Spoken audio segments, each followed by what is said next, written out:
विज हैं हमारे साथ दिल्ली से। उमेश जी गुड इवनिंग, बताइए सवाल।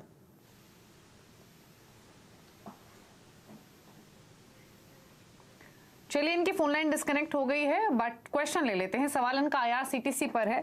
1000 स्टॉक्स आईआरसीटीसी के 880 की बाइंग एज्यूम करके चलते हैं कि इनकी इन्वेस्टमेंट होगी कंसीडरिंग जो इनका परचेजिंग प्राइस है।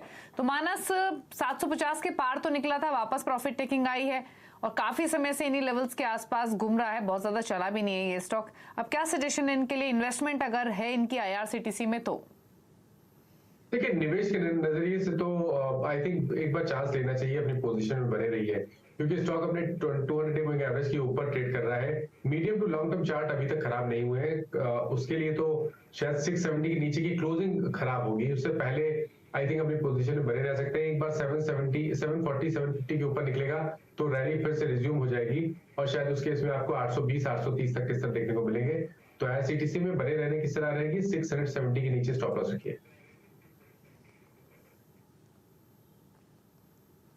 ओके चलिए होल्ड कीजिए 670 के स्टॉप लॉस के साथ। नेक्स्ट क्वेश्चन लेंगे, प्रीति है हमारे साथ बेंगलुरु से। प्रीति गुड इवनिंग, बताइए सवाल।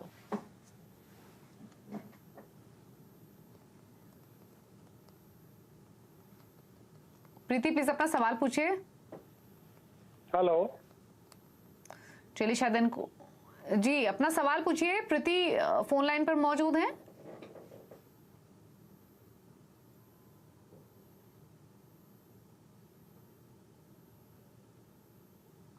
चलिए शायद इन तक ऑडियो नहीं जा रही है, सवाल ले लेते हैं। बिरला सॉफ्ट पर इनका सवाल है मानस, 50 शेयर्स हैं, परचेजिंग प्राइस है 420 का, शॉर्ट टर्म लॉन्ग टर्म दोनों ही पर्सपेक्टिव से बताइए क्या सजेशन, क्योंकि नुकसान में है 150 रुपए नीचे इनके भाव से। देखिए, बिरला सॉफ्ट हो या तो दूसरे आईटी स्टॉक्स हो, स्पेशली मिड कैप आईटी ने तो अंडर परफॉर्म किया है। बिरला सॉफ्ट में भी एक बड़ी गिरावट देखने को मिली, 580 से स्टॉक गिरना शुरू हुआ है और अभी भी कहीं पर भी बॉटम फॉर्मेशन के साइन नहीं देखने को मिल रहे हैं।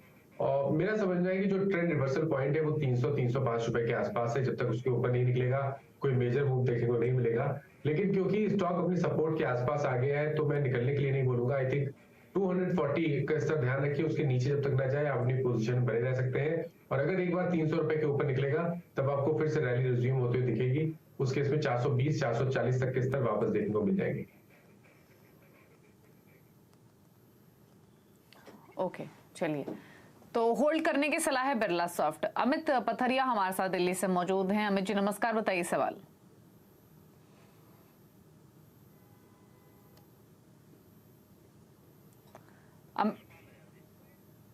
चलिए माफ कीजिए अमित से बात नहीं हो पा रही। यशपाल है हमारे साथ फोन लाइन पर। यशपाल जी नमस्कार, बताइए क्या सवाल है।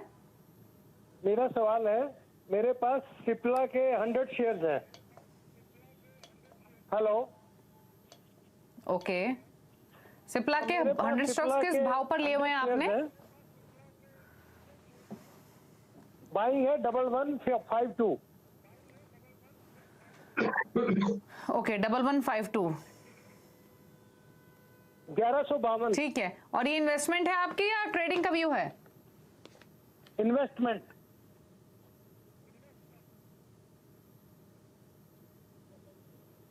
ओके इन्वेस्टमेंट है सिप्ला में। 1152 की खरीदारी है, 1104 पर कर रहा है ट्रेड। मानस थोड़ा नीचे है इनके भाव से, क्या करें? जी देखिए, भाव से नीचे है और स्टॉक करेक्ट भी हुआ है पिछले करीब 10 सेशन में, लेकिन पैटर्न बहुत बुलिश है अगर आप मीडियम टू लॉन्ग टर्म की बात कर रहे हैं, क्योंकि 2 हफ्ते पहले हमने एक फ्लैग पैटर्न का ब्रेकआउट मंथली चार्ट पे देखा है और उस जो ब्रेकआउट हमने देखा है उसके टारगेट करीब 1310 1320 तक के आते हैं। लेकिन शायद इसमें 6 से 8 महीने का समय लगेगा, तो करेक्शन में घबराना नहीं चाहिए। आई थिंक बिल्कुल बने रहिए। 1060 बहुत ही इंपॉर्टेंट सपोर्ट है। आई थिंक आपको उसके नीचे के भाव नहीं देखने को मिलेंगे, तो 1060 के नीचे आपको स्टॉप लॉस रखना है। पोजीशन में बने रहिए, कंसोलिडेशन के बाद रैली रिज्यूम होगी तो पहला टारगेट 1210 का होगा और उसके बाद शायद आपको 1350 तक के स्तर देखने को मिल जाएंगे। तो फिलहाल आप होल्ड कर लीजिए, 1200 प्लस के टारगेट्स के लिए रखने की सलाह है। गौरव है हमारे साथ फोन लाइन पर नोएडा से। गौरव गुड इवनिंग, बताइए सवाल। गुड इवनिंग मैम, मेरे पास अदानी ग्रीन से हैं, रेट है मेरा 2152 और 1000 शेयर है मेरे पास। और सेकंड है मेरे पास बजाज फिनकैप 1720 का मेरा भाव है और 2000 शेयर है मैम। इनके बारे में थोड़ा सा मुझे आइडिया दीजिए। तो 2150 के आसपास से खरीदारी अदानी ग्रीन्स में और बजाज फिनसर्व में 1750 के आसपास की खरीदारी है। अदानी ग्रीन 2003 पर ट्रेड कर रहा है और साथ ही अगर बजाज फिनसर्व की बात करें तो 1635 पर। तो दोनों स्टॉक्स थोड़ा थोड़ा नीचे इनके बाइंग प्राइस से। क्या सजेशन मानस दोनों ही होल्डिंग्स पर? देखिए अदानी ग्रीन में तो मैं बिल्कुल कंफर्टेबल नहीं हूँ और उसका रीजन ये है कि रिवर्सल के साइन अब आपको चार्ट से बहुत क्लियर दिखने लगे हैं। Lower top lower bottom stock बनाने लगा है और 200 डे मूविंग एवरेज के नीचे आज स्टॉक ने क्लोजिंग दी है। हालांकि अभी तक हमें वहां पर वॉल्यूम्स कोई पैनिक नहीं दिखा है, लेकिन पैटर्न निगेटिव लगने लगा है और आप उम्मीद कर सकते हैं कि यहाँ पर गिरावट बढ़ेगी तो शायद आपको 1750 तक के स्तर देखने को मिल जाएंगे। तो कॉशियस रहिए, उछाल पे निकलने की कोई मीनिंगफुल बाउंड बैक देखने को मिले और 2050 या 2100 तक के स्तर देखने को मिले तो निकलने की कोशिश करिए और खरीदारी केवल 2165 2165 के ऊपर करेंगे। बजाज फिनसर्व ने भी करेक्शन दिखाया है, हाई लेवल पे स्टॉक सस्टेन होना स्टॉक के लिए मुश्किल रहा है और एक सपोर्ट है 1630 1640 की रेंज में, उसी रेंज में ट्रेड कर रहा है। मेरा समझना है कि 100 डे मूविंग एवरेज के नीचे स्टॉप लॉस जरूर रखना पड़ेगा। अगर स्टॉक 1600 रुपए के नीचे जाएगा तब शायद आपको 1525 तक के स्तर देखने को मिलेंगे। तो आप बने रहिए लेकिन स्टिक स्टॉप लॉस लगाइए 1625 पे, लेकिन अदानी ग्रीन्स पे निकलने की कोशिश करिए कभी भी कोई उछाल मिले तो। ओके चलिए, तो अदानी ग्रीन्स पर उछाल पर निकलने की सलाह है, बजाज फिनसर्व आप कर सकते हैं होल्ड। अगला सवाल है अमित मालवीय का, इन्होंने गुड़गांव से सवाल भेजा है। औरबिंदो फार्मा पर 100 स्टॉक 720 इनका परचेजिंग प्राइस है। तो मानस अब ये फोन लाइन पर तो है नहीं जिससे ये क्लैरिटी मिले कि ट्रेडिंग पोजीशन है या कितना समय ये होल्ड कर सकते हैं। बाइंग प्राइस से तो लगता है कि इन्वेस्टमेंट ही होगी, बट नजरिया मालूम नहीं है टू बी ऑनेस्ट, बट नुकसान काफी है 250 रुपए नीचे इनके भाव से। क्या सजेशन? देखिए अब मैं निकलने के लिए नहीं बोलूंगा, हालांकि हमने हाई लेवल पे लगातार सेलिंग प्रेशर देखा है। कुछ दिन पहले भी हमने एक ट्रेड ब्रेकडाउन देखा जिसके टारगेट 450 रुपए के आसपास आते हैं, लेकिन 465 रुपए के आसपास ट्रेड हो रहा है और अगर आप नीचे की तरफ एक मैक्सिमम रेंज लेके चले तब शायद आपको एक वर्स्ट सिचुएशन में 400 या तो 390 तक के स्तर देखने को मिलेंगे। तो अब इतना वेट किया तो आई थिंक निकलना सही डिसीजन नहीं होगा। वेट करिए, एक बाउंस बैक मिलेगा और अगर एक बार वो 520 530 के ऊपर उस बाउंस बैक पे स्टॉक निकला तब फिर से आपको एक रैली रिज्यूम होते हुए दिखेगी जिसमें 620 640 तक के स्तर देखने को मिलेंगे। तो फिलहाल के लिए बने रहने की सलाह रहेगी। ओके तो ये है आपके लिए सलाह औरबिंदो फार्मा पर। अब अगला सवाल भी एसएमएस के थ्रू भवन ने भेजा है बड़ौदा से।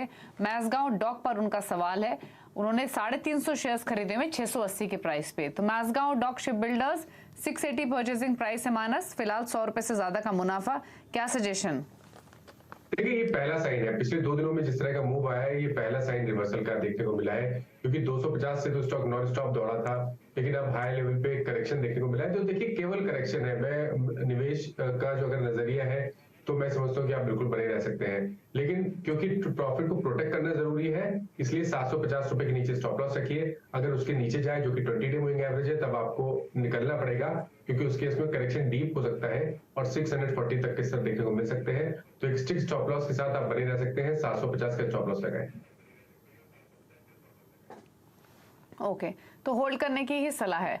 अगला सवाल लेते हैं, हमारे साथ फोन लाइन पर हिना मौजूद हैं दिल्ली से अपना सवाल पूछने के लिए। हिना नमस्कार, बताइए क्या सवाल है, कौन सा स्टॉक लिया हुआ है आपने? Coal India 100 share 224। Hello, buying price है 224। 24 यस। ओके हेलो ओके 229 पर ट्रेड कर रहा है तो आपके भाव के आसपास ही है स्टॉक। 28 रुपए का मुनाफा नहीं है, माफ कीजिए, क्योंकि 225 की बाइंग है, 229 पे ट्रेड हो रहा है, 3-4 रुपए ऊपर ही है इनके भाव से। क्या करना है मानस कोल इंडिया में? देखिए ट्रेडिंग का नजरिया है तो आप बने रह सकते हैं। देखिए यहाँ पर 2 स्तर आते हैं, 20 वीक मूविंग एवरेज भी 222 223 के आसपास आता है और 100 डे मूविंग एवरेज भी 222 के आसपास आता है, तो वो बहुत ही अहम सपोर्ट है। 222 का स्टॉप लॉस लगाइए, बने रहिए। 234 के ऊपर निकलेगा तो फिर से आपको एक मूव देखने को मिलेगा जिसमें 250 तक के स्तर वापस देखने को मिल जाएंगे।